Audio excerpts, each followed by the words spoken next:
Olá, colegas professores, bem-vindos ao Projeto Finlândia desde 2012 com a intenção de tentar levar um pouquinho do modelo educacional finlandês para tentar inspirar os nossos professores e as nossas escolas, tanto no Brasil quanto em Portugal. Bom, e hoje o vídeo é sobre os 5 mitos da educação finlandesa. São ideias que são e que foram exploradas pela mídia como sensacionalismo e que não são verdades. Algumas delas surgem de mal entendidos realmente, quando tanto a mídia quanto professores, grupos de professores e educadores que vieram aqui e realmente tentaram entender, só que não conseguiram. O nosso cérebro está sempre habituado a navegar, em águas conhecidas. Então, quando nós vemos alguma coisa que nós não conseguimos categorizar, nós categorizamos de qualquer maneira. Então, nós inventamos algo, deve ser assim, porque a gente não consegue entender. E realmente, você pode passar uma semana aqui dentro de uma sala de aula que muita coisa não está ao nível dos olhos, não. O nível da nossa compreensão não consegue acompanhar por causa da distância cultural. Existem muitas diferenças que é difícil um professor, mesmo estando aqui, conseguir compreender, e pior ainda, mais difícil ainda, conseguir trazer alguma essência e levar para a própria prática dele, para a própria sala de aula. Bom, mas sobre isso eu escrevi um artigo que são os 3 pilares da educação, onde eu justamente coloco essas questões e eu aí explico como é difícil então se conseguir algo na prática só assistindo uma palestra, só vindo aqui, só ouvindo algum professor finlandês falar de acordo com a realidade dele, que não existe, tem que existir ali um meio termo, tem que existir uma tradução para que se possa entender. Então, um dos fatores se teve boa vontade, mas não se conseguiu entender. E o outro é puro sensacionalismo também, porque vende muito mais certas informações que na verdade não são reais, Bom, então vamos lá. 5. Primeiro, os alunos não têm dever de casa. Isso aí, desde que a Finlândia despontou no PISA, isso foi amplamente divulgado. Primeiro lugar no PISA, os alunos não têm dever de casa. Olha que incrível. Não é verdade. Todo professor, todo educador que está me assistindo agora sabe que nós precisamos, os alunos precisam do dever de casa como ferramenta para memorização. Infelizmente, a memorização ela é importante. O nosso cérebro, ele aprende através das sinapses. A primeira memória, a memória de curto prazo que fica aqui, é aquilo que vocês vão lembrar deste vídeo, por exemplo, ou de uma aula que vocês assistiram, máximo amanhã. O que nós temos que fazer para adquirir uma aprendizagem é trazer essas memórias para trás, para a memória de longo prazo. E todo mundo que estudou um pouquinho de psicologia sabe que isso são sinapses que se fazem, são caminhos de A para B, de A para B, de A para B, tanto quanto precisa ser repetido até que isso seja considerada na memória de longo prazo. Isso é a repetição, ok? Ou a memorização, são termos assim que a gente não gosta muito de falar no Brasil, mas infelizmente é assim que a aprendizagem acontece. Às vezes, se faz sentido para um aluno, ele pode aprender direto, mas na maioria não faz sentido. Então, ele precisa da repetição. E isso são ferramentas que qualquer professor usa. Nós repetimos várias vezes, só que, claro, que não daquela maneira, aí que entra a pedagogia. Nós não vamos repetir sempre da mesma maneira. Nós vamos fazer vários exercícios, várias dinâmicas, repetindo para que o aluno consiga memorizar. É assim. Então, o tema de casa, ele tem um fator super relevante neste processo. E também porque os pais precisam acompanhar. O dever de casa, ele tem uma outra função, ele tem uma função também de ligar aquele aluno àquela aprendizagem, e tornar ela mais coletiva, principalmente nos primeiros anos, no primário. O ensino não é só na escola, o ensino não é só seu filho, o professor, e você não tem nada a ver com isso. quem é mãe sabe. Então o tema de casa, o dever de casa, a lição de casa, ele não tem só a função de fazer com que o aluno memorize e repita, ele tem toda uma outra função social por trás. Lembre o que Vygotsky falava, né? A zona proximal do aluno, e essa zona proximal é quem está próximo do aluno, que não é só a escola, é a comunidade, é a casa, ou é o aluno fazer o tema com um amiguinho, por exemplo. Então, diante de tudo isso, a lição de casa, ela tem um fator muito importante. Ela nunca foi tirada da educação finlandesa. É claro que aqui não se tem muito tema, se valoriza muito o tempo livre, o ser criança, o ter tempo para brincar. É lógico, isso é bem valorizado. Ou simplesmente ter tempo com a família. Os temas de não são todos os dias e não são de uma quantidade excessiva, como por exemplo eu quando eu era criança eu tinha 5, 6 páginas de tema, era muito tema. Eu não sei agora como é que é no Brasil, vocês podem escrever aqui embaixo e me contar como é que é. Então nos próprios livros, os livros aqui são muito bons, pelo menos eu gostei de todos que eu tive oportunidade de trabalhar. Ele, por exemplo, matemática, ele já tem um quadradinho embaixo, porque ele já é planejado, né, para que, olha, essa matéria aqui, e aí o aluno tem, por exemplo, 10 continhas que ele vai ter que fazer em casa com os pais. Então, assim, não é nada exagerado, mas é uma maneira daquele aluno levar para casa a extensão da escola e ele trabalhar lá, e no outro dia a professora vai corrigir, vamos corrigir todo mundo junto. Então tem toda essa dinâmica que é importante. Bom, vamos para o segundo, mais ou menos parecido com esse. Na Finlândia não existem provas ou testes ou exames. Isso poderia ser verdade. Isso pode ter sido mal entendido. Bom, da onde que eu começo? Primeiro dizendo que é mentira. Que sim, que nós temos provas, nós temos exames. Só que, como eu sempre falo, a liberdade do professor é muito grande, ninguém vai cobrar, o diretor não vai cobrar, eu quero, no conselho de classe, eu quero as notas do aluno, como é que foi, como é que não foi. Não, se o professor decidir que ele não quiser fazer prova, o ano inteiro ele não faz. Só que é muito difícil, uma turma de 23, 24 alunos, você conseguir ver a evolução de cada aluno. É muito difícil, você tem uma visão geral. Eu, por exemplo, quando eu entrei na escola que eu estou, já estou há 3 anos, eu decidi não fazer nenhuma prova. Eu não fiz prova.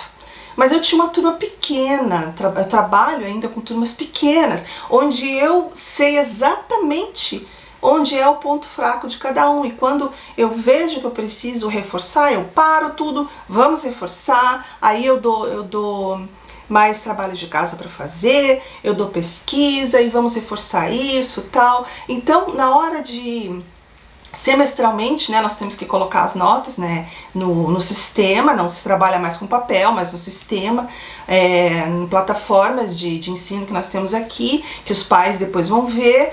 Aí eu já sei exatamente o nível dos meus alunos. Então eu não fiz prova. Esse ano eu fiz algumas, eu fiz no final do ano, mas não eram aquelas provas formais, era mais escrever. Eu estava trabalhando muito com a literatura de Portugal, eu estava entrando nos Lusíadas, então era interessante análise, né, dos Lusíadas, e aí eu fiz algumas provas para saber se eles estavam conseguindo entender. Mas assim, eu quando trabalhava com escola finlandesa, como auxiliar pedagógico, os professores, eu mesmo vi, os professores faziam sim provas, alguns professores trabalham em questões de pontuação, junto com trabalhos e provas, outros trabalham só com prova e com nota, e vai depender de como o professor quer. Muitas vezes eu ajudei alunos com dificuldade de aprendizagem a interpretar a prova, por exemplo. Como eu expliquei no vídeo, antes que eu expliquei o que eu fazia na escola, que eu era professora dublê. Bom, desmistificado, sim, existe prova. Talvez não tão formal quanto no Brasil, mas existe prova. Terceiro mito, na Finlândia existem 2 professores por sala de aula. Não é verdade. Eu não sei também, aí é fácil entender, porque você vê 2 adultos na sala de aula, você não está entendendo a língua, você não entende a dinâmica da educação finlandesa das escolas, você, são 2 professores. Bom, o que acontece? Na educação infantil, sim, tem uma linha pedagógica que que está sendo bastante reforçada, de que na educação infantil, onde sempre tem 3 adultos, seria bom ter 2 professoras formadas em educação infantil e uma em magistério, que se chama cuidadora, porque geralmente é uma professora e 2 cuidadoras, né, 2 de magistério. Então eu vi algumas creches, algumas salas de aula assim com 2 professoras, mas é mais caro para o Estado realmente, o professor ganha mais que a cuidadora. Então a maioria também não usa isso, mas é possível na creche, na educação infantil. Não existe isso na escola, na educação básica, com raras exceções. Claro, sempre existem exceções, bem exceções, porque eu, por exemplo, nunca presenciei, nunca vi, eu nunca ouvi falar, mas pode ser que alguma escola, em alguma turma, por algum período tenham 2 professoras. O que acontece? Uma é a professora da turma, professora oficial, a outra é assistente pedagógica, assim como eu fui assistente pedagógica da professora.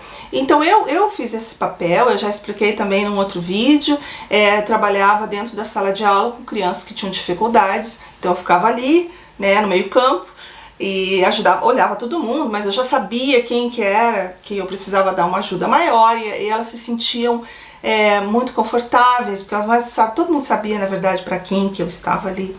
E às vezes eu tinha que tirar, eu pedia para a professora, olha, deixa eu dar essa aula de uma outra maneira, e aí eu funcionava como professora dublê, como eu já expliquei em outro vídeo, eu saía e dava aula, as aulas corriam paralelas, principalmente em matemática, porque o brasileiro tem outro jeito, uma outra lógica na matemática, e eu usava essa lógica, já que eles não conseguiam entender na lógica A, eu dava a lógica B e muitas vezes funcionava.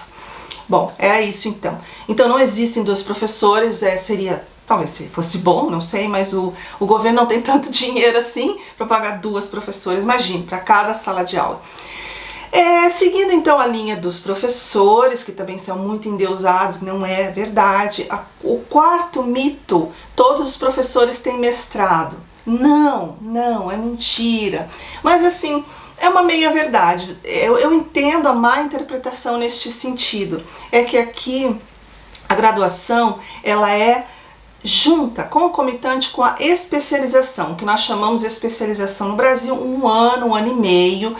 E por isso que os cursos aqui na Finlândia, curso de educadores, porque não existe pedagogia, mas curso de professor primário, professor de Fundamental 2, professor, ele tem uma carga horária maior que no Brasil, e por isso que nós não somos reconhecidos aqui o nosso diploma, porque falta carga horária. Por quê? Porque a especialização ela está dentro do curso. É como no inglês eles falam o meu major, my minor. O meu major é para ser professora primária, o maior. E o my minor, o meu menor, é, por exemplo, música. Então é como se existisse um braço dentro daquilo que você estudou. O professor primário, ele pode estudar, ele pode escolher especialização música, muitos escolhem a pedagogia da música, na verdade, onde o professor aprende a tocar alguns instrumentos ou vários instrumentos, porque toda escola tem música e tem a parte da banda, né, com todos os instrumentos, geralmente tem até bateria, tudo. E ou ele pode escolher artes, ou ele pode escolher a parte de esportes, de educação física. Então é isso que eles acham que é o mestrado, mas não é, isso não é um mestrado. Isso é considerado relis-graduação, o que todo mundo tem, mas não é um mestrado. É algo a mais que faz com que eles estudem mais anos do que no Brasil. Depois que você termina a graduação, aí você vai fazer o mestrado, considerado mestrado, que vai te dar o teu grau de master, né, de mestre, depois doutorado. Então, é uma meia-verdade, é uma falta de interpretação, é uma falta de conhecimento, na verdade, de conseguir ver aquela informação. Como nós não existimos na nossa cultura, a gente tem que achar uma gavetinha, então a gente abre qualquer gaveta e põe, então é mestrado, pronto. Porque não é difícil, é muito complicado tentar entender. Bom, essa foi a 4ª, então a 5ª. A Finlândia vai abolir ou pensa abolir o ensino com matérias. Essa eu acho assim a mais absurda de todas. Parece que surgiu de um jornal inglês há alguns anos atrás, e aí isso foi difundido para o mundo inteiro, porque era um jornal confiável. E a Finlândia está tentando fazer é colocar um caráter maior de interdisciplinaridade, porque isso não existia muito aqui. E eu lembro que lá no Brasil nós tínhamos altos discursos e tentávamos aplicar a interdisciplinaridade, às vezes conseguimos muito bem, enquanto que aqui ainda não se falava nisso. E claro que a Finlândia quer melhorar o seu ensino-aprendizagem cada vez mais. Então agora está surgindo a questão da interdisciplinaridade, onde um tema ele vai ser trabalhado por várias disciplinas. E isso está na Europa toda, a questão da globalização, do globalismo. O que se está preparando, né, cidadãos para o futuro? O que se está conversando? Por exemplo, racismo. Racismo é um tema atual, então vai ser discutido em várias frentes. Vai ser discutido em religião, vai ser discutido na língua materna, vai ser discutido na história, vai ser discutido nas ciências sociais, vai ser discutido em várias frentes, e esses professores eventualmente podem fazer um trabalho juntos. Bom, para esse vídeo não ficar muito longo, eu vou dar um exemplo real que eu participei, que foi o ano passado, em relação outro tema bem global, que é em relação à mudança climática, que começou esses movimentos de fazer greve por um dia, né, nas sextas-feiras, a Greta Thunberg, que é a nossa vizinha aqui, que mora na Suécia, e que vocês já devem saber, vocês acompanharam aí no Brasil, em Portugal. Então o mundo inteiro começou a fazer um dia, uma sexta-feira, onde todas as crianças, os alunos saíam da sala, não iam para a aula e iam fazer uma manifestação contra a mudança climática. E aqui na Finlândia também fizeram isso, em toda a Europa houve isso, e a nossa escola ela deu permissão para, acho que a partir do 4º, 5º ano, crianças muito jovens, claro que não, para irem para o centro. A nossa escola é relativamente perto do centro, dá para ir andando, né, até o local onde ia ser feito, e ela deu permissão, desde que os pais assinassem e dessem autorização, onde as crianças, os alunos poderiam sim se juntar a outras escolas da região daqui de Helsinki, e também eu acho que de Vantaa e Espoo vieram para cá, e fossem fazer a passeata então a favor, não, contra, né, a mudança climática. Isso foi trabalhado em várias frentes, com várias disciplinas diferentes. A professora de artes, ela ajudou os alunos a fazer os cartazes, né, desenhar o globo e tal, e o que se ia se escrever. A professora da língua mãe, eu falo língua mãe porque aqui é o finlandês, né, ela conversou com os alunos que tipos de frases, de efeitos poderiam ser colocados. E o professor de inglês e de francês também, porque a minha escola também ensina francês, como que vai ser colocado essas frases em várias línguas.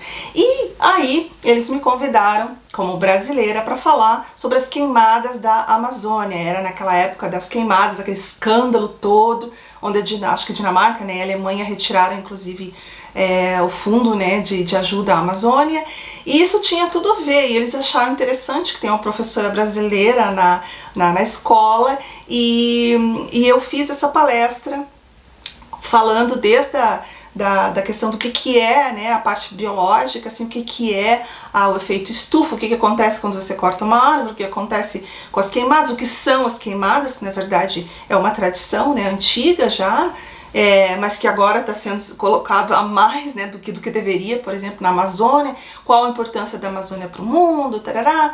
E aí eu fiz essa palestra por primário, com uma linguagem bem mais simples, porque eles nem conheciam, por exemplo, sobre a fotossíntese, e depois eu fiz no auditório, e isso me emocionou até, porque eu fiz isso 1 hora antes dos alunos serem liberados para a passeata. Então eles estavam lá todos já com os cartazes na mão, sentados, e aí eles ouviram toda a minha palestra, e eles já tinham trabalhado muitas dessas questões, e aí eu dei essa palestra, e depois eles saíram direto para a passeata. Então isso é um exemplo de interdisciplinaridade.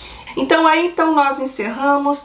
Existem vários mitos, né, várias coisas, mas olha, são pessoas comuns, né? A capacidade cognitiva das crianças daqui, ela é igual à capacidade cognitiva dos brasileiros, dos portugueses. O que faz a Finlândia ser um dos primeiros países no PISA, né? Ainda está entre os 10 melhores de educação do mundo, é a ação pedagógica. E isso ainda vou falar mais tarde, em algum outro momento.